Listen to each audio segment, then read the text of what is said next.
আমন্ত্রণ দুপুরের বাংলাদেশে। শুরুতেই জানিয়ে দেব শিরোনামগুলো।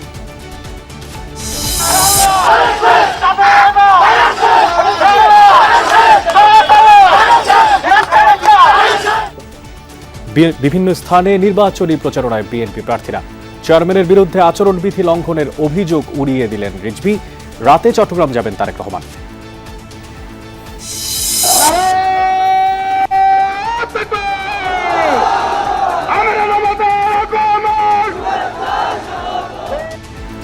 গাইবান্ধা বগুড়ায় জামায়াত আমিরের নির্বাচনী সমাবেশ।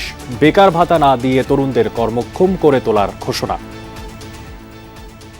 আমরা প্রত্যেকটা হাতে কাজ তুলে দিয়ে সম্মানের হাত বানাতে চাই। তরুণ তরুণী যুবক যুবতীদের জন্য আগামীর স্বপ্ন বাস্তবায়নের হাত হিসাবে তাদেরকে গড়ে তুলতে চাই। রংপুরে আবু সাইদের কবর জিয়ারত। দীর্ঘদিন পর নির্বাচনের পরিবেশ তৈরি হওয়ায় ভোট দিতে আসবে মানুষ, আশা এনসিপি আহ্বায়কের। ভাটারা এলাকার ভোটারদের মিথ্যা আশ্বাসে বিভ্রান্ত না হওয়ার আহ্বান। ভোট যাতে কেউ কিনতে না পারে, 500 টাকা 1000 টাকা অমুক কার্ড তমুক কার্ডের বিনিময়ে ভোট কেনার চেষ্টা হইতে পারে। ঢাকার বেশিরভাগ কেন্দ্রই ঝুঁকিপূর্ণ। বিশৃঙ্খলা এড়াতে সিসি ক্যামেরার পাশাপাশি থাকবে পুলিশের বডি অন ক্যামেরা। শঙ্কা তৈরি করছে লুট হওয়া অস্ত্র ও গুজব। লুট হওয়া অস্ত্র, অবৈধ অস্ত্র, মব প্রক্রিয়া কিংবা নির্বাচনী মাঠ অথবা নির্বাচনী পরিবেশ বা নির্বাচনী আসন আরও স্পষ্ট করে বললে যে ভোট কেন্দ্র দখলে রাখার যে মানসিকতা এখানে আমরা অতীতে লক্ষ্য করেছি, সেটা তারও কিন্তু পুনরাবৃত্তি সৃষ্টি হতে পারে। আমদানির প্রভাব নেই রাজধানীর চালের বাজারে। কেজিতে বেড়েছে 2 থেকে 4 টাকা। বাড়তি দামে নাজেহাল হচ্ছেন সীমিত আয়ের ক্রেতারা। দুপুর 2টায় বিসিবির বোর্ড সভা। প্রধান আলোচ্য বিশ্বকাপ প্রসঙ্গ। বাংলাদেশের বিষয়ে চূড়ান্ত সিদ্ধান্ত নিতে দুবাইয়ে আইসিসি প্রধান জয় শাহ।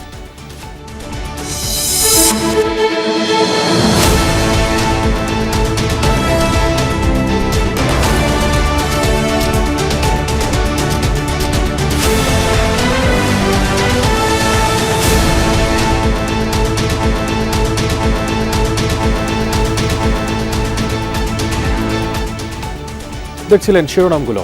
এছাড়াও দেশ বিদেশের আরো খবর নিয়ে দুপুরের বাংলাদেশে আপনাদের সাথে আছি আমি মশিউর অনিক। রাজধানীতে ত্রয়োদশ জাতীয় সংসদ নির্বাচনের প্রচারণা চালাচ্ছেন বিএনপি প্রার্থীরা। সকাল থেকেই বিভিন্ন পাড়া মহল্লায় শুরু হয় প্রচারণা। মিরপুর 12তে প্রচারণা চালান ঢাকা 16 আসনের বিএনপি প্রার্থী আমিনুল হক। বলেন, এই আসনের অনেক এলাকায় মাদক আর চাঁদাবাজির সমস্যা রয়েছে। সংসদ সদস্য নির্বাচিত হলে কোনো চাঁদাবাজ বা মাদক ব্যবসায়ীকে প্রশ্রয় না দেওয়ার অঙ্গীকার করেন তিনি। আমিনুল বলেন, কোনো অন্যায়কারী, চাঁদাবাজ বা মাদক ব্যবসায়ীকে প্রশ্রয় দেওয়া হবে না। একটি সুন্দর, শান্তিপূর্ণ এবং একটি মানবিক বাংলাদেশ গড়ার কথাও জানান তিনি। এদিকে ওয়ারিতে প্রচারণা চালাচ্ছেন ঢাকা 6 আসনে বিএনপির প্রার্থী ইশরাক হোসেন। প্রতিশ্রুতি দেন নির্বাচিত হলে গ্যাস সংকট সমাধানের, সেই সাথে ড্রেনেজ ব্যবস্থা ও জলাবদ্ধতা নিরসন সহ চাঁদাবাজদের বিরুদ্ধে ব্যবস্থা নেওয়ার কথা জানান ইশরাক। বাংলাদেশের মানুষ এখন অনেক সচেতন। আপনারা যতই রাতের অন্ধকারে গিয়ে বিকাশ নাম্বার নিয়ে, এনআইডি কার্ড নাম্বার নিয়ে জালিয়াতি করার চেষ্টা করেন না কেন, আপনাদের এই তথ্য উপাত্ত, এই যে ষড়যন্ত্র বাংলাদেশের মানুষের কাছে কিন্তু প্রকাশ পেয়ে গেছে। গণপরিবহন এবং অন্যান্য যানবাহন যাতে পার্কিং করা হয়, যাতে জনসাধারণের জন্য যে উন্মুক্ত রাস্তা থাকার কথা সেটা যাতে প্রতিষ্ঠা পায়, সেটার জন্য আমি জোরালোভাবে আমার পদক্ষেপ নিব ইনশাআল্লাহ। তারেক রহমানের বিরুদ্ধে এনসিপির করা নির্বাচনী আচরণবিধি লঙ্ঘনের অভিযোগ সম্পূর্ণ মিথ্যা। আর এই মন্তব্য করে এটিকে হাইপার প্রোপাগান্ডার অংশ আখ্যা দিয়েছেন বিএনপির সিনিয়র যুগ্ম মহাসচিব রুহুল কবির রিজভী। আরাফাত হোসেন কোকোর মৃত্যুবার্ষিকীতে বনানীতে তার কবর জিয়ারত শেষে এই কথা বলেন রিজভী আহমেদ। বলেন, 1/11 এবং আওয়ামী লীগ সরকার আমলে শারীরিক ও মানসিকভাবে নির্যাতনের কারণেই আরাফাত রহমান মারা যান। রিজভী বলেন, নির্বাচন কমিশনের অনুরোধে উত্তরবঙ্গের সফর স্থগিত করেছিলেন তারেক রহমান। পরবর্তীতে ইসির নিয়ম মেনেই প্রচারণা চালান তিনি। তারেক রহমানের নেতৃত্ব গুণে ও বক্তব্যে ঈর্ষান্বিত হয়ে প্রতিপক্ষরা জনগণের মাঝে বিভ্রান্তি ছড়াচ্ছে বলেও দাবি করেন রুহুল কবির রিজভী।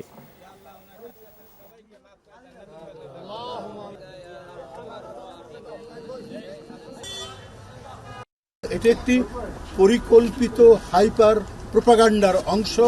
জনাব তারেক রহমান তিনি তার যে ডিসেন্ট কথাবার্তা, তার যে চমৎকার বক্তব্য এবং জনগণের সাথে সম্পর্কিত এবং জনগণের সাথে মিথস্ক্রিয়ার মাধ্যমে তার বক্তব্য যে আজকে প্রশংসিত হচ্ছে, তার নেতৃত্বে যে আজকে সারা দেশের মানুষের কাছে গ্রহণযোগ্য, এটিকে মেলাইন করার জন্য, এটি জনগণের কাছে বিভ্রান্তি তৈরি করার জন্য কথা বলা। ত্রয়োদশ জাতীয় সংসদ নির্বাচনের প্রচারণার অংশ হিসেবে আজ রাতে চট্টগ্রামে যাবেন বিএনপি চেয়ারম্যান তারেক রহমান। রাজধানীর গুলশানে নির্বাচন পরিচালনা কমিটির মুখপাত্র মাহাদি আমিন সংবাদ সম্মেলনে এই কথা জানান। বলেন, রাত 7:35 বিমান যোগে চট্টগ্রামের উদ্দেশ্যে রওনা হবেন তারেক রহমান। কাল তিনি ইয়ুথ পলিসি নামক সংলাপে অংশ নেবেন। কিছুদিন আগেই আমার ভাবনায় বাংলাদেশ এই প্রতিপাদ্যে আয়োজিত হয়েছিল রিলস মেকিং প্রতিযোগিতা। সেখানে বিজয়ী 10 জনের সাথে মতবিনিময়ে অংশ নেবেন তারেক রহমান ও ব্যারিস্টার জাইমা রহমান। সিলেট অঞ্চলে তারেক রহমানের সফরে অংশ নিয়ে ধানের শীষের পক্ষে গণজোয়ার তৈরি করায় নেতাকর্মীদের ধন্যবাদ জানান। তিনি বলেন, ক্ষমতায় গেলে বিনামূল্যে রাষ্ট্রীয় উদ্যোগে ফ্যামিলি কার্ড, কৃষক কার্ড নাগরিকদের পৌঁছে দেওয়া হবে। ভারতের সাথে বিএনপির চুক্তির বিষয়ে যে সমস্ত অভিযোগ আনা হচ্ছে তা অপপ্রচার।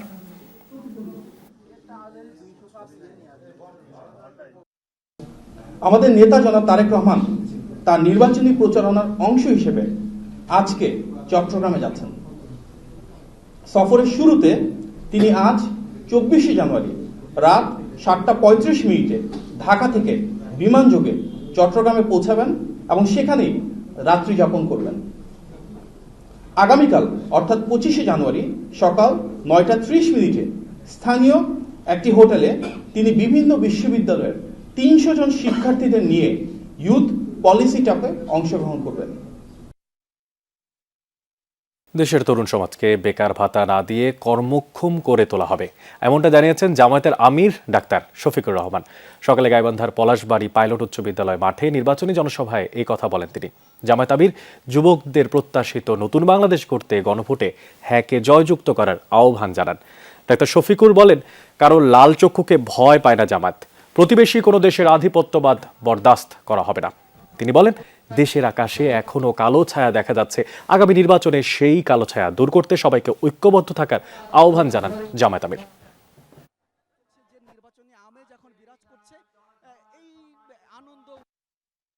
আমরা ভয় করি শুধু আল্লাহ রাব্বুল আলামিনকে।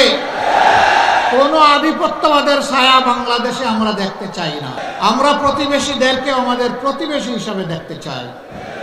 আমরা কারো উপর খবরদারি করতে চাই না, আর কেউ এসে 56,000 বাংলাদেশের উপর খবরদারি করুক তাও দেখতে চাই না।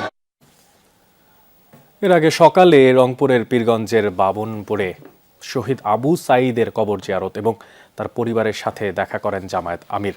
বলেন, তার দল ক্ষমতায় গেলে আবু সাঈদ সহ জুলাই বিপ্লবের সময় সংগঠিত সকল হত্যাকাণ্ডের বিচার সবার আগে করা হবে।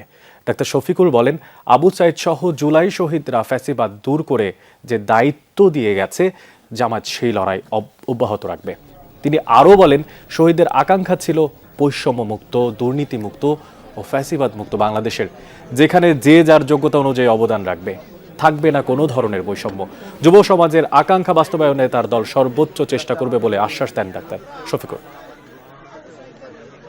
যে বাংলাদেশে সকল ধর্ম বর্ণের মানুষ মিলেমিশে শান্তিতে বসবাস করবে এবং যার যার যোগ্যতা অনুযায়ী, দক্ষতা অনুযায়ী জাতি গঠনে, উন্নয়নে অবদান রাখবে, এখানে কোনো ধরনের বৈষম্য হবে না। এর জন্য তারা রাস্তায় নেমে স্লোগান দিয়েছিল, উই ওয়ান্ট জাস্টিস। আমরা চাই ন্যায় বিচার। আমরা সেই ন্যায় বিচার প্রতিষ্ঠায় প্রতিজ্ঞাবদ্ধ। দীর্ঘ 16 বছর পর নির্বাচনের পরিবেশ তৈরি হয়েছে, তাই মানুষ যেন নির্বিঘ্নে ভোট দিতে আসে সে প্রত্যাশার কথা জানিয়েছেন 10 দলীয় জোট মনোনীত ঢাকা 11 আসনের প্রার্থী নাহিদ ইসলাম। সকালে রাজধানীর ভাটারা এলাকায় নির্বাচনী গণসংযোগ শুরুর আগে এই কথা বলেন তিনি। নাহিদ দাবি করেন, নির্বাচনী প্রচারণায় আচরণবিধি লঙ্ঘন করেছে একটি দল। ফ্যামিলি কার্ডের মাধ্যমে ভোট কেনার কৌশল অবলম্বন করা হচ্ছে, আর এমন আশ্বাস দেয়া হচ্ছে যা বাস্তবায়িত হওয়ার সম্ভাবনা নেই। এসব আশ্বাসে জনগণকে বিভ্রান্ত না হওয়ার আহ্বান জানান এনসিপির আহ্বায়ক। নাহিদের দাবি, বিভিন্ন এলাকায় ভোটারদের মাঝে ভয় ভীতি ছড়ানো হচ্ছে, কোনোভাবেই ভোটারদের ভীত না হওয়ার আহ্বান জানান তিনি। 12 ফেব্রুয়ারি নির্বাচন যাতে সুষ্ঠু হয় সেজন্য কর্মীরা কেন্দ্রে গিয়ে পাহারা দিবে বলেও জানান নাহিদ ইসলাম। 16 বছর পরে যেহেতু একটা সুষ্ঠু নির্বাচনের পরিস্থিতি পরিবেশ তৈরি হয়েছে, মানুষ যাতে নির্বিঘ্নে নির্ভয়ে উৎসবমুখর পরিবেশে ভোট দিতে আসেন, এবং কারণ এবারের ভোটটা একেবারেই নতুন এবং বাংলাদেশের ভাগ্য পরিবর্তনের ভোট, যেহেতু গণভোটও একসাথে হচ্ছে, মানুষ যাতে এই ভোট কোনোভাবেই এই ভোট প্রদানে ভয় না পায়। ঢাকা মহানগরীর 2131টি ভোট কেন্দ্রের মধ্যে 695টি অতি ঝুঁকিপূর্ণ, আর ঝুঁকিপূর্ণ 1133টি। পুলিশ বলছে কেন্দ্রে বিশৃঙ্খলা হলে পুলিশ সদস্যরা বডি অন ক্যামেরার মাধ্যমে ভিডিও করবেন, আর সেই ভিডিও দেখে তাৎক্ষণিক ব্যবস্থা নেওয়া হবে। আর এছাড়া এইসব কেন্দ্রে থাকছে সিসি ক্যামেরাও। তারপরেও নিজের ভোটটি দিতে পারবেন কিনা এমন শঙ্কা আছে কারো কারো মধ্যে। বিশ্লেষকরা মনে করছেন আইন শৃঙ্খলা পরিস্থিতি নিয়ন্ত্রণে রাখা গেলে সুষ্ঠু নির্বাচন সম্ভব হবে। বিস্তারিত তথ্যপত্র তুলে ধরছেন রাব্বি সিদ্দিক। বিগত 3টি জাতীয় নির্বাচনেই পুলিশ সহ আইন শৃঙ্খলা রক্ষাকারী বাহিনীর ভূমিকা ছিল প্রশ্নবিদ্ধ। সাধারণ মানুষ তাদের ভোটাধিকার প্রয়োগ করতে পারেনি। এবার পুলিশ যাতে কোনো দল বা প্রার্থীর হয়ে কাজ না করে সেজন্য নানা উদ্যোগ নিয়েছে অন্তর্বর্তী সরকার। এরই মধ্যে লটারি করে 64 জেলায় পুলিশ সুপার নিয়োগ দেওয়া হয়েছে। একই পদ্ধতিতে সব থানার ওসি পরিবর্তন করা হয়েছে। নির্বাচনের সময় করণীয় ও বর্জনীয় সম্পর্কে পুলিশের 1.5 লাখ সদস্যকে প্রশিক্ষণ দেওয়া হয়েছে। নিরাপদে নির্বাচন আয়োজন ও সম্পন্ন করার মাধ্যমে পুলিশ সদরের তথ্য অনুযায়ী সারা দেশে 42,761টি ভোট কেন্দ্রের মধ্যে 17,556টি ঝুঁকিপূর্ণ। এর মধ্যে ঢাকায় ঝুঁকিপূর্ণ কেন্দ্রের সংখ্যা সর্বাধিক। অতি ঝুঁকিপূর্ণ কেন্দ্রে 3 জন, ঝুঁকিপূর্ণ কেন্দ্রে 2 জন, সাধারণ কেন্দ্রে 1 জন পুলিশ সদস্য মোতায়েন করা হচ্ছে। পুলিশ বলছে কোনো অনিয়ম বা বিশৃঙ্খলা হলে বডি অন ক্যামেরা ও সিসি ক্যামেরার সহায়তা নিয়ে ব্যবস্থা নেওয়া হবে। তারপরও জনমনে কিছুটা শঙ্কা আছে। আমরা সাধারণ জনগণ, আমরা ভোট দেওয়ার মতো পরিবেশ দেখে আমরা ভোট দিতে যাব। আমি তো আশাবাদী লোক, আশা করতেছি তো অবশ্যই সুষ্ঠু পরিবেশ থাকবে। এমনি সুস্থ সবই ঠিক আছে, আগামীতে কি হয় বলতে পারি না। আবার ভোটের পরিবেশ নিয়ে সন্তুষ্টিও প্রকাশ করেন অনেকে। ওই সময় এরকম পরিবেশ ছিল না ভোট দেওয়ার মতো, এখন সুষ্ঠু পরিবেশ মনে হইতাছে। এবার পরিবেশ ভালো আছে, আমরা নির্ভয়ে যাব, ভোট দিব। আমি এখনো দেখতেছি ইনশাল্লাহ ভালো আছে, বাকিটা আল্লাহ জানে। শতভাগ আশাবাদী। এখন পর্যন্ত যেভাবে দেখছি আমরা চারিদিকের সমস্ত পরিবেশ ভালো। নির্বাচনে লুট হওয়া ও অবৈধ অস্ত্রের ব্যবহার হতে পারে বলে আশঙ্কা করছেন নিরাপত্তা বিশ্লেষকরা। গুজবের কারণেও সংকট তৈরি হতে পারে। যে চ্যালেঞ্জগুলো ছিল সেই চ্যালেঞ্জগুলো কিন্তু যে কোনো সময় সক্রিয় হতে পারে। বিশেষ করে লুট হওয়া অস্ত্র, অবৈধ অস্ত্র, মব প্রক্রিয়া কিংবা নির্বাচনী মাঠ অথবা নির্বাচনী পরিবেশ বা নির্বাচনী আসন। আরও স্পষ্ট করে বললে যে ভোট কেন্দ্র দখলে রাখার যে মানসিকতা এখানে আমরা অতীতে লক্ষ্য করেছি, তারও কিন্তু পুনরাবৃত্তি সৃষ্টি হতে পারে। পুলিশ সদর দপ্তর জানায় সুষ্ঠু ভোট আয়োজনে দেশব্যাপী জোরদার করা হয়েছে অবৈধ অস্ত্র উদ্ধার অভিযান। একই সঙ্গে চালু রয়েছে অপারেশন ডেভিল হান্ট ফেজ 2। ডিএমপির মুখপাত্র জানান রাজধানীর ভোট কেন্দ্রের নিরাপত্তায় বিশেষ পরিকল্পনার কথাও। মূলত ভোট কেন্দ্র এবং বিভিন্ন ভোট কেন্দ্রগুলোর যে অবস্থান সেগুলো মাথায় রেখে আমরা নিরাপত্তা পরিকল্পনাটা গ্রহণ করেছি। এই ভিত্তিতে ভোট কেন্দ্রগুলোকে বিভিন্ন ক্যাটাগরিতে ভাগ করা হয়েছে এবং সেই অনুযায়ী আমাদের পুলিশ সদস্যরা মোতায়েন থাকবেন। তার বাইরে নির্বাচনের আগে, নির্বাচনের দিন এবং নির্বাচন পরবর্তী সময়ে আইনশৃঙ্খলা পরিস্থিতি সমুন্নত রাখার জন্য আমাদের পৃথক পরিকল্পনা তো থাকছে। পুলিশের পাশাপাশি কেন্দ্রের সেনাবাহিনী, বিজিবি, আনসার সহ বিভিন্ন বাহিনীর সদস্যরা নিয়োজিত থাকবে। মোট ভোট কেন্দ্রের অর্ধেকেরও বেশি ভোট কেন্দ্র ঝুঁকিপূর্ণ। আর ঝুঁকিপূর্ণ কেন্দ্রগুলো সবচেয়ে বেশি কিন্তু এই ঢাকায়।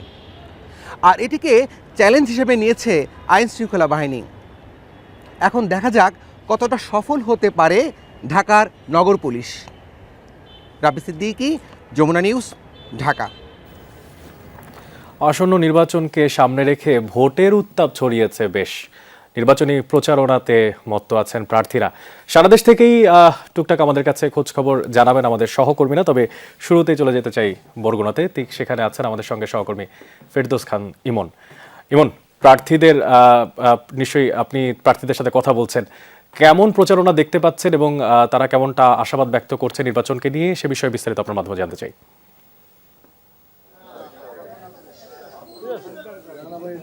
অনেক আসলে বরগুনা জেলা মূলত একটি উপকূলীয় উপজেলা।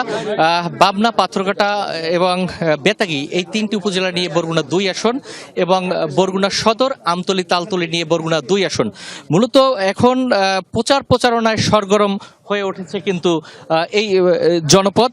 প্রার্থীরা বিভিন্ন এলাকায়, বিভিন্ন হাটে ঘাটে, গ্রাম অঞ্চলে যে সকল ছোট ছোট হাট বাজার রয়েছে সেখানে তারা যাচ্ছে এবং তারা বিভিন্ন প্রতিশ্রুতি দিচ্ছেন এবং মূলত উৎসব মুখর যে একটি পরিবেশ সেটি কিন্তু আসলে আমরা দেখতে পেয়েছি।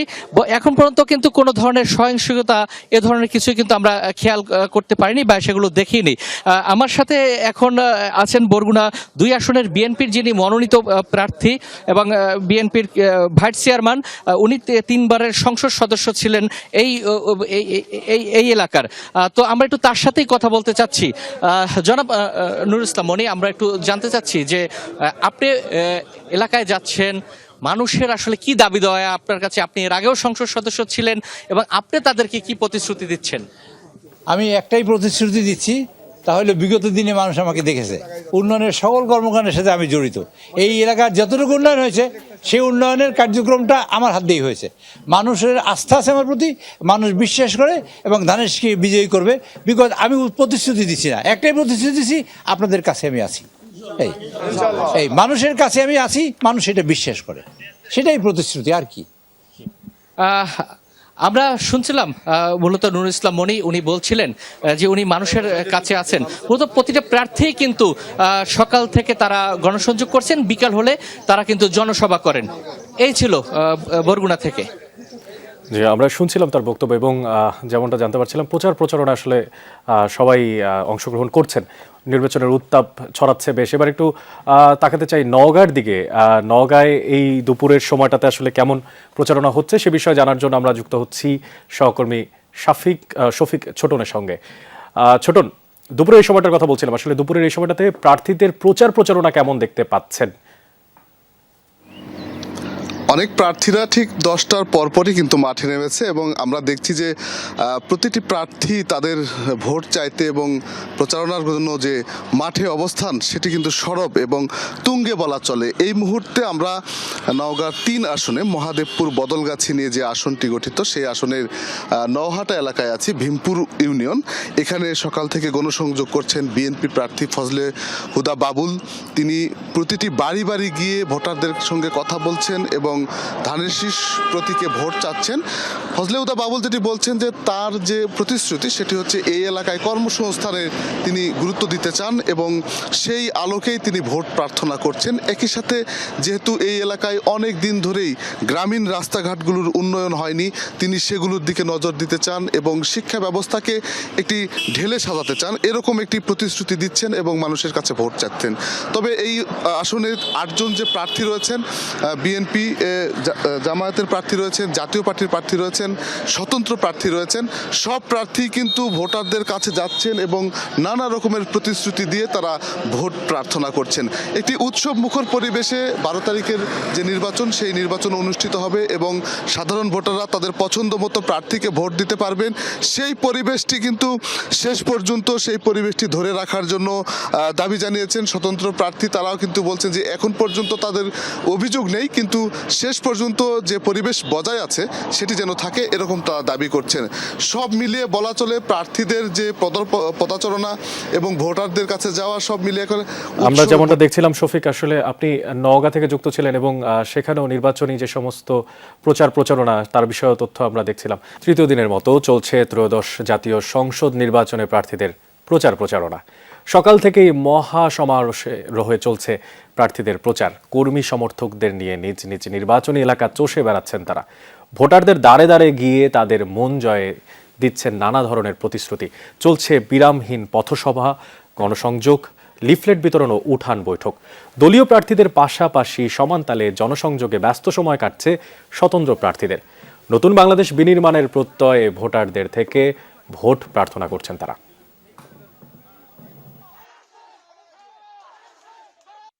বিএনপি হচ্ছে বাংলাদেশের সবচেয়ে জনপ্রিয় দল। বিএনপির ধানের শীষের জোয়ার চলছে বাংলাদেশে। এলাকার উন্নয়ন, ব্যাপক উন্নয়ন করেছি, সকল উন্নয়নের ছাপ এখানে আছে। ইনশাল্লাহ চতুর্থবারের মতো দাঁড়িয়েছি। মানুষের ব্যাপক গণজোয়ার আপনারা এখানে দেখলেই বুঝতে পারছেন। চাঁদাবাজি ও দখল বাণিজ্যের কারণে আন্ডারওয়ার্ল্ডের এক সন্ত্রাসীর নির্দেশে স্বেচ্ছাসেবক দলের নেতা মোসাব্বিরকে হত্যা করা হয়েছে। আর এই তথ্য জানিয়েছে মহানগর গোয়েন্দা পুলিশ ডিবি। এই হত্যাকাণ্ডের মূল শুটার মোহাম্মদ রহিমকে দুটি আগ্নেয়াস্ত্র সহ গ্রেফতারের পর এক সংবাদ সম্মেলনে এই তথ্য জানানো হয়। ডিবি আরও জানায়, দিলীপ ওরফে বিনাশ দাদা আন্ডারওয়ার্ল্ডের সন্ত্রাসী। তার নির্দেশে রহিম এবং জান্নাত কিলিং মিশনে সরাসরি অংশ নেয়। রহিমকে শুক্রবার নরসিংদী থেকে গ্রেফতার করা হয়েছে। এর আগে রহিমের আপন ভাই হত্যার অন্যতম পরিকল্পনাকারী বিল্লাল ও আব্দুল কাদেরকে গ্রেফতার করা হয়। গেল ৭ জানুয়ারি রাজধানীর তেজগাঁও এলাকায় ব্যবসায়িক ও রাজনৈতিক দ্বন্দ্ব এবং চাঁদাবাজি সংক্রান্ত বিরোধ সহ নানা কারণে গুলি করে হত্যা করা হয় স্বেচ্ছাসেবক দলের কেন্দ্রীয় নেতা আজিজুর রহমান মোসাব্বিরকে। হত্যার দায় স্বীকার করে এরই মধ্যে শুটার জিন্নাত আদালতে ১৬৪ ধারায় জবানবন্দি দিয়েছে।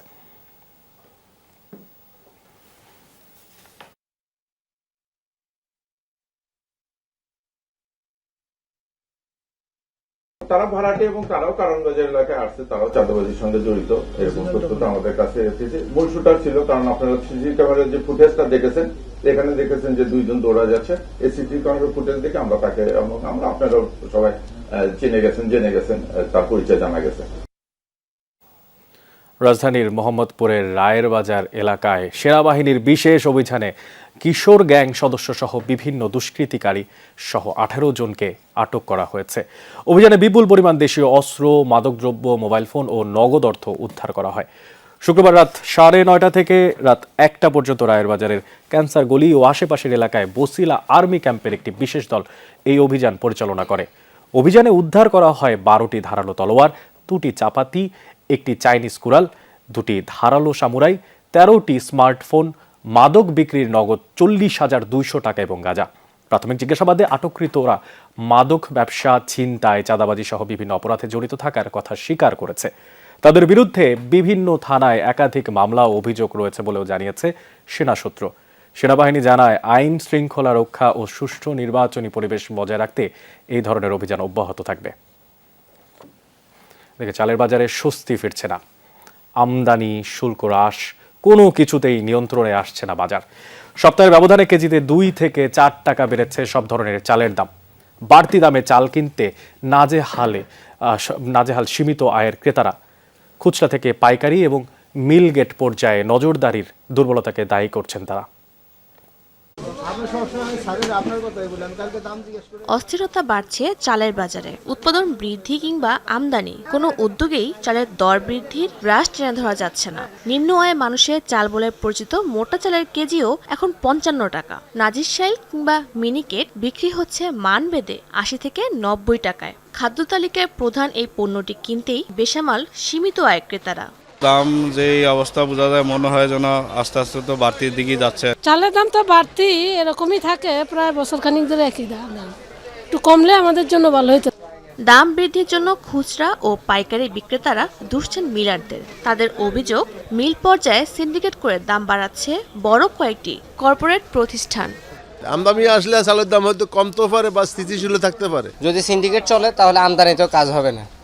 আর সবচেয়ে বড় কথা হলো যে এখন কিন্তু একটা ভরা মৌসুমের সময় আমরা জানি যে সবসময় চালের দাম কমে এবং কমই আসতেছে, কিন্তু এই গত 2 বছর যাবত এরকম কিছু আমরা দেখতেছি না। তবে মিলারদের দাবি, জ্বালানি ও পরিবহন খরচ বৃদ্ধির প্রভাব পড়ছে চালের উৎপাদন ও বাজারজাতে। পাশাপাশি ধানের দাম বৃদ্ধির অজুহাত দেখাচ্ছেন তারা। চাউলের দাম খাজানা করে বাড়ছে, প্রধান কারণ হলো ধানের দাম বাড়ছে। আমাদের হাস্কিং যে মিলগুলি আছে এগুলি এখন একটা চাতাল উঠতে 8 দিন, 7 দিন, 9 দিন সময় লাগছে। মার্কেটের দিন কিনে বেশি চলে আসছে, ব্যবসায়িক স্টক করেছে, এখন তিলে ছাড়ছে। এদিকে চালের আমদানি হলেও এর প্রভাব নেই বাজারে। বিক্রেতারা বলছেন, আন্তর্জাতিক বাজারে চালের দাম বেশি, কিন্তু অন্যদিকে আমদানির আশঙ্কায় ভুগছে কৃষকরা। চাল আমদানির অনুমতি দেওয়াতে কৃষকদের অনেক ক্ষতির মুখে পড়বে, কারণ কৃষকরা ধীরে ধীরে কৃষিকাজ বন্ধ করে দিচ্ছে। এত টাকা পয়সা খরচ করে পুরা টাকা যদি না পাওয়া যায়, অনেক সমস্যা না। বর্তমানে আন্তর্জাতিক বাজারে চালের দাম গত কয়েক বছরের তুলনায় বেশ চড়া। বিশেষ করে ভারত রপ্তানি সীমিত করার পর থেকে থাইল্যান্ড ও ভিয়েতনামের চালের দাম বেড়েছে। গত 2024-25 অর্থবছরে যেখানে প্রতি টন আমদানি করা চালের দাম ছিল সর্বোচ্চ 78,000 টাকা, সেখানে চলতি বছরে এর দাম বেড়ে দাঁড়িয়েছে 86,400 টাকায়। শাহজিন অন্তরা, যমুনা নিউজ, ঢাকা। পদ্মা সেতু উদ্বোধনের পর ঢাকা বরিশাল মহাসড়ক এক্সপ্রেসওয়ে উন্নত করার কথা থাকলেও 2.5 বছরেও হয়নি বাস্তবায়ন। কয়েকগুণ যানবাহনের চাপে সড়ক দুর্ঘটনা এখন নিয়মিত ঘটনা। মাত্র 1 সপ্তাহের মধ্যে মহাসড়কটির মাদারীপুর অংশেই সড়ক দুর্ঘটনায় প্রাণ হারিয়েছেন 10 জন। 13 জানুয়ারি মাদারীপুরের তাঁতিবাড়ি এলাকায় বরিশালগামী একটি কাভার্ড ভ্যানের চাপায় ঝড়ে 3 অটো ভ্যান যাত্রীর প্রাণ। সেই রক্তের দাগ না শুকাতেই 18 তারিখ আরও একটি দুর্ঘটনা। মোস্তফাপুর মিলগেট এলাকায় বাস ইজি বাইক সংঘর্ষে প্রাণ হারান 7 জন। পদ্মা সেতু উদ্বোধনের পর ঢাকা বরিশাল মহাসড়কে যানবাহনের চাপ বেড়েছে কয়েক গুণ। প্রতিদিন এই সড়ক হয়ে চলাচল করে মাদারীপুর, বরিশাল, পটুয়াখালী সহ বিভিন্ন জেলার কয়েক হাজার যানবাহন। তবে ফরিদপুর থেকে বরিশাল পর্যন্ত সড়কটি 6 লেনে উন্নীতের কথা থাকলেও শুরু হচ্ছে না কাজ। তাতে 47 কিলোমিটার সড়ক খুবই ঝুঁকিপূর্ণ। প্রতিনিয়ত ঘটছে দুর্ঘটনা। গাড়ির জন্য রাস্তা থেকে পার হওয়া যায় না, এই পারে থেকে ওপারে যেতে অনেক কষ্ট হয়, মানুষ অনেক অ্যাক্সিডেন্ট করে। 2 লাইন থাকার কারণে আমাদের এই রাস্তা প্রায় ভাঙাচোরা, একটু দূরত্বে যাব সেই অবস্থাও থাকে না। প্রায় গাড়ি এসে আমাদের চাপ দিয়ে প্রায় খাদে ফেলাই দেয়। রাস্তাঘাট হলো বড় করতে হবে, রাস্তাঘাট বড় না করলে অ্যাক্সিডেন্ট হইতেই আছে। স্থানীয়রা বলছেন, সরু রাস্তায় বেপরোয়া গতি আর ইজি বাইক, অটো ভ্যান সহ অবৈধ যানবাহন চলাচলের কারণেই বাড়ছে দুর্ঘটনা। ভাঙ্গার পরে যেমন একভাবে যাওয়া যায়, এখানে ব্রেক করতে করতে আমাদের যাওয়া যায়। হারাটা রাস্তা অটো ভরা, একটা আর একটা পাল্লা দেয়, যার কারণে এটা হলো হাওয়ার বেড়ে যে কোনো মুহূর্তে ওরা ঢুকাই দিয়ে বেরোতে হয়, ব্রেক দিতে কাম হয়ে যায়। অটো গেলে এই জায়গা দিয়া একটা গাড়ি আসলে মানে যাইতে পারে না, এই কারণে দুর্ঘটনা ঘটে। হাইওয়ে পুলিশের দাবি, যানবাহনের তুলনায় সড়ক ছোট হওয়ায় বাড়ছে দুর্ঘটনা। তবে পরিস্থিতি সামলাতে কাজ চলছে। পদ্মা সেতু হওয়ার পর থেকে এখানে গাড়ির চাপ প্রচুর পরিমাণ বেড়েছে। সে লক্ষ্যে আমাদের এই রাস্তাটা অনেক সরু। এখন এই দুর্ঘটনার পিছনে এইটাও একটা কারণ। ভূমি অধিগ্রহণের জন্য সড়ক নির্মাণ কাজ বন্ধ রয়েছে। তবে দাতা সংস্থা ও আর্থিক সহযোগিতা পেলেই মহাসড়কটি 6 লেনে উন্নীতের কাজ শুরু হবে বলে জানান সড়ক ও জনপদের এই কর্মকর্তা।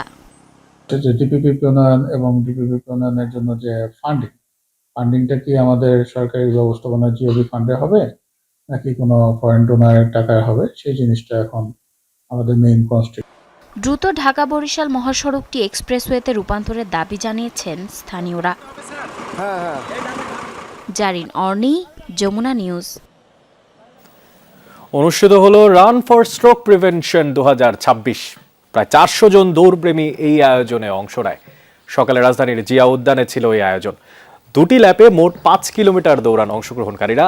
আয়োজকরা জানান, এই আয়োজনের মূল লক্ষ্য স্ট্রোক প্রতিরোধে সচেতনতা বৃদ্ধি, স্বাস্থ্যকর জীবনযাত্রায় মানুষকে উদ্বুদ্ধ করা এবং মাদক বিরোধী সামাজিক বার্তা পৌঁছে দেওয়া। অংশগ্রহণকারীরা জানান, সব বয়সের মানুষেরাই এই ধরনের আয়োজনে অংশগ্রহণ করা উচিত।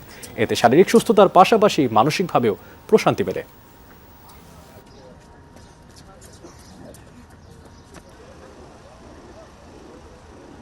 সিরিয়ায় সরকারি বাহিনীর হাতে কুর্দি নেতৃত্বাধীন এসডিএফ বাহিনীর পতনের পর চরম নিরাপত্তাহীনতায় ভুগছে দেশটির সাধারণ কুর্দি বাসিন্দারা। অনিশ্চয়তায় নিজেরাই অস্ত্র হাতে নেমে পড়েছে সড়কে। পাহারা দিচ্ছে নিজেদের শহর, নগরীর বিভিন্ন স্থানে চেকপোস্টও বসিয়েছেন তারা। পুরুষেরাই কেবল নয়, বিপদ থেকে সুরক্ষায় প্রস্তুতি নিচ্ছে কুর্দি নারী, এমনকি বৃদ্ধাও। কনকনে শীত কিংবা মুষলধারে বৃষ্টি, সব বাধা উপেক্ষা করে সিরিয়ার উত্তর পূর্বাঞ্চলীয় কামিশলি শহরের রাস্তায় সতর্ক পাহারায় কুর্দিরা। রাইফেল হাতে দাঁড়িয়ে আছে শহরের নিরাপত্তা রক্ষায়। সরকারি বাহিনীর সাথে সংঘাতের জেরে পিছু হটেছে কুর্দি সমর্থিত এসডিএফ সদস্যরা। নিয়ন্ত্রণ হারিয়েছে উত্তর পূর্বাঞ্চলের বিশাল এলাকার। এরপর থেকেই শঙ্কায় দিন কাটছে সাধারণ কুর্দিদের। নিজেদের নিরাপত্তা নিশ্চিতে অস্ত্র হাতে সড়কে নেমে গেছে নানা বয়সের মানুষ।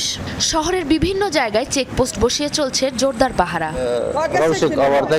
কামিশলী শহরের সন্তান হিসেবে আমরা আমাদের শহরকে রক্ষা করতে এগিয়ে এসেছি। সব কাজ ফেলে আমরা বাড়ি থেকে বের হয়েছি শুধুমাত্র আমাদের মানুষ আর শহরকে বাঁচানোর তাগিদে। দোকানপাট বন্ধ করে ব্যবসা বাণিজ্য ফেলে নিজ গোষ্ঠীর মানুষের জীবন রক্ষাই যেন এখন তাদের প্রধান উদ্দেশ্য। যে কোনো পরিস্থিতির জন্য প্রস্তুত থাকতে অস্ত্রের পাশাপাশি যা কিছু পাওয়া যায় তাই হাতের নাগালে রাখছে কিশোর, নারী, এমনকি বৃদ্ধরাও। আমরা একটি ভয়াবহ পরিস্থিতির মুখোমুখি। আমরা আমাদের যোদ্ধাদের পাশে দাঁড়াতে এসেছি। পুরো বিশ্বে ছড়িয়ে থাকা আমাদের আপনজনদের একটি বার্তা দিতে চাই, আপনারা নিশ্চিন্ত থাকুন, আমরা আমাদের সাধ্যমতো চেষ্টা করে যাচ্ছি। সরকারি বাহিনীর সাথে 2 সপ্তাহের রক্তক্ষয়ী সংঘাতের পর আলেপ্পো সহ বেশিরভাগ এলাকার নিয়ন্ত্রণ হারিয়েছে সিরিয়ার কুর্দি নেতৃত্বাধীন এসডিএফ বাহিনী। ভেঙে যাওয়া বিচ্ছিন্নতাবাদী গোষ্ঠীর মতোই বর্তমানে উত্তর পূর্ব সিরিয়ার কয়েকটি ঘাঁটি ও বিভিন্ন সীমান্তবর্তী এলাকায় অবস্থান করছে এসডিএফ সদস্যরা। ওয়াশিংটনের মধ্যস্থতায় দুপক্ষের মধ্যে যুদ্ধবিরতি চুক্তি হলেও একাধিকবার তা লঙ্ঘনের ঘটনা হয়েছে। এসডিএফ এর এক সময়ের প্রধান সহযোগী যুক্তরাষ্ট্রের কণ্ঠেও এখন সারা সরকারের প্রতি সমর্থনের সুর। সাবরিনা নুসরাত, যমুনা নিউজ। এবার খেলার খবরাখবর। আজ বাংলাদেশ ক্রিকেট বোর্ডের সভা। দুপুর 2টায় মিরপুরের হোম অফ ক্রিকেটে অনুষ্ঠিত হবে গুরুত্বপূর্ণ এই বৈঠক। অবশ্য সভার প্রধান আলোচ্য বিষয় টি-20 বিশ্বকাপে অংশগ্রহণ প্রসঙ্গ। আইসিসি ইতিমধ্যে বিসিবির ভারতের পরিবর্তে শ্রীলঙ্কায় ম্যাচ খেলার যে প্রস্তাব তা নাকচ করেছে। আন্তর্জাতিক ক্রিকেটের নিয়ন্ত্রক সংস্থার বেঁধে দেয়া 24 ঘন্টার আলটিমেটামের পর বিসিবি এবং সরকারের পক্ষ থেকে জানিয়ে দেওয়া হয় ভারত সফরে যাবে না বাংলাদেশ। শ্রীলঙ্কায় ম্যাচ খেলতে ইচ্ছুক দল। বিসিবি এখন স্বাধীন বিরোধ নিষ্পত্তি কমিটি গঠন প্রস্তাব দিয়েছে। বিসিবির আজকের সভায় এই আইনি প্রক্রিয়ার অগ্রগতি এবং পরবর্তী পদক্ষেপ নিয়ে আলোচনা হবে। এদিকে ফিক্সিং এর অভিযোগ ওঠায় গতকাল পদত্যাগ করেছেন বিসিবি পরিচালক ও অডিট কমিটির চেয়ারম্যান মোখলেসুর রহমান শামীম। আজকের সভায় তার পদত্যাগপত্র গ্রহণ এবং শূন্যপদ পূরণের বিষয়েও কথা হতে পারে। বাংলাদেশের বিষয়ে আজ চূড়ান্ত সিদ্ধান্ত জানাতে পারে আইসিসি। ভারতীয় সংবাদ সংস্থা ANI বলছে বাংলাদেশের বিরুদ্ধে কঠোর ব্যবস্থার কথা ভাবছে আইসিসি। সেই সিদ্ধান্ত নিতে দুবাইতে পৌঁছেছেন আইসিসি প্রধান জয় শাহ। দরজায় কড়া নাড়ছে টি-20 বিশ্বকাপ, কিন্তু এখনো নিষ্পত্তি হয়নি বাংলাদেশ দলের বিশ্বকাপ ভবিষ্যৎ। বাংলাদেশ বিশ্বকাপ খেলতে চায়, কিন্তু ভারতে নয়, শ্রীলঙ্কায়। আইসিসির সভায় বাংলাদেশের এই দাবি খারিজ হবার পর আবারও আইসিসির কাছে ইমেল করেছে বিসিবি, যেখানে বলা হয়েছে ভারতে বাংলাদেশ দল ও সংশ্লিষ্টদের নিরাপত্তার ঝুঁকি পর্যালোচনা করতে ইন্ডিপেন্ডেন্ট রেজলিউশন কমিটি বা স্বাধীন বিরোধ নিষ্পত্তি কমিটি গঠন করা হোক। তবে বাংলাদেশের সেই দাবি নাকি মানার সম্ভাবনা খুবই কম, বলছে ভারতীয় গণমাধ্যম। সংবাদ সংস্থা ANI বলছে আজই বাংলাদেশের বিষয়ে চূড়ান্ত সিদ্ধান্ত নিতে পারে আইসিসি। শুধু তাই নয়, বাংলাদেশের বিরুদ্ধে কঠোর ব্যবস্থার কথাও নাকি ভাবছে ক্রিকেটের নিয়ন্ত্রক সংস্থাটি। ANI বলছে বাংলাদেশ ইস্যুতে সিদ্ধান্ত নিতে এখন আইসিসির চেয়ারম্যান জয় শাহ দুবাইতে অবস্থান করছেন। আইসিসির সদর দপ্তরে এই সংকট সমাধানের জন্য একটি জরুরি বৈঠক হওয়ার কথা রয়েছে শনিবার। ANI এর মতে বাংলাদেশ ভারতে না যাবার সিদ্ধান্তে অনড় থাকলে এই সভা শেষে বিশ্বকাপ থেকে আনুষ্ঠানিকভাবে বাংলাদেশ দলকে বাদ দেবার ঘোষণা দেবে আইসিসি। সেই সাথে বিসিবির বার্ষিক আয়ের একটি বড় অংশ, প্রায় $28 মিলিয়ন বা 240 কোটি টাকা কেটে নেবার ঘোষণাও দিতে পারে আইসিসি শাস্তি হিসেবে। হাসিনুর রহমান, যমুনা স্পোর্টস। দুপুরের বাংলাদেশের প্রথম ঘন্টা থেকে বিদায় নিচ্ছি। পরের ঘন্টার খবর নিয়ে ফিরবেন সহকর্মী মারফি রহমান। সে পর্যন্ত সাথে থাকুন।